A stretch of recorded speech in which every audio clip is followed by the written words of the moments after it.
এই প্রচণ্ড গরমে শরীরকে সুস্থ এবং সতেজ রাখার জন্য আমরা প্রত্যেকেই বিভিন্ন ধরনের শরবত বানিয়ে খেয়ে থাকি, যার মধ্যে লিচুর শরবত হলো অন্যতম একটা পছন্দের শরবত প্রত্যেকের কাছেই। আজকে তোমাদের জন্য নিয়ে হাজির হয়েছি এই লিচুর শরবতের রেসিপি। নমস্কার বন্ধুরা, মিঠু অ্যান্ড রিয়া কুকিংয়ে তোমাদের সকলকে স্বাগত। লিচুর শরবত বানানোর জন্য সবার প্রথমে আমরা লিচুগুলোর খোসা ছাড়িয়ে প্রতিটা লিচু থেকে বীজগুলোকে আলাদা করে বের করে নিচ্ছি। ছাড়িয়ে রাখা লিচুগুলোকে দিয়ে দিচ্ছি একটা মিক্সিং জারের মধ্যে। এবার ওর মধ্যেই আমরা অ্যাড করব চিনি। চিনিটা তোমরা তোমাদের স্বাদ মতো পছন্দ মতো দিয়ে দিতে পারো। আর শরবতটা বানানোর আগে অবশ্যই চেক করে নেবে যে লিচুটার স্বাদ কেমন, টক না মিষ্টি, সেটার ওপরও কিন্তু নির্ভর করবে চিনির পরিমাণটা।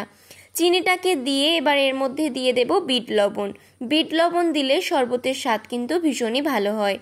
এবার অ্যাড করব ফ্রিজে রাখা ঠান্ডা জল।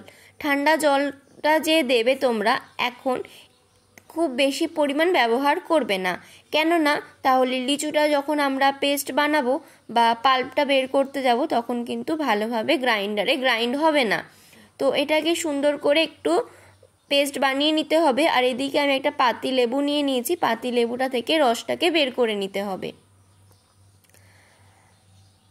পাতি লেবুটাকে এক সাইডে রেখে এবার একটা ছাঁকুনির সাহায্যে লিচুর জুসটাকে আমরা ছেঁকে নেব। কালকে জামাই ষষ্ঠী, আর তোমরা যদি এই রকমভাবে ইউনিকভাবে লিচুর শরবত বা লিচুর জুস বানিয়ে দিতে পারো তাহলে কিন্তু ভীষণই ভালো হবে। দেখো সুন্দর করে এখানে লিচুর জুসটা বেরিয়ে গেছে। এবার তোমরা চাইলে এখানেও পাতিলেবুর রসটা মিশিয়ে নিতে পারো, আবার গ্লাসের মধ্যে অল্প অল্প করে পাতিলেবুর রসটা দিয়ে সেখানেও কিন্তু মিশিয়ে দিতে পারো।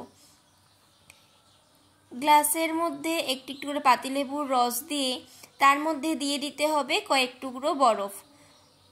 ঠান্ডাটা যে যেরকম ঠান্ডা খেতে পছন্দ করবে সেই রকমভাবে বরফটা দেবে, তবে খুব বেশি বরফের ব্যবহার করবে না, তাহলে লিচুর জুসটা কিন্তু একদমই পাতলা হয়ে যাবে। এবার গ্লাসের মধ্যে দিয়ে দিতে হবে লিচুর জুসটা, ব্যাস তাহলেই রেডি হয়ে যাবে জামাই ষষ্ঠীর স্পেশাল এই লিচুর শরবত। কেমন লাগলো রেসিপিটা অবশ্যই কমেন্ট করে জানাতে ভুলবে না। টাটা।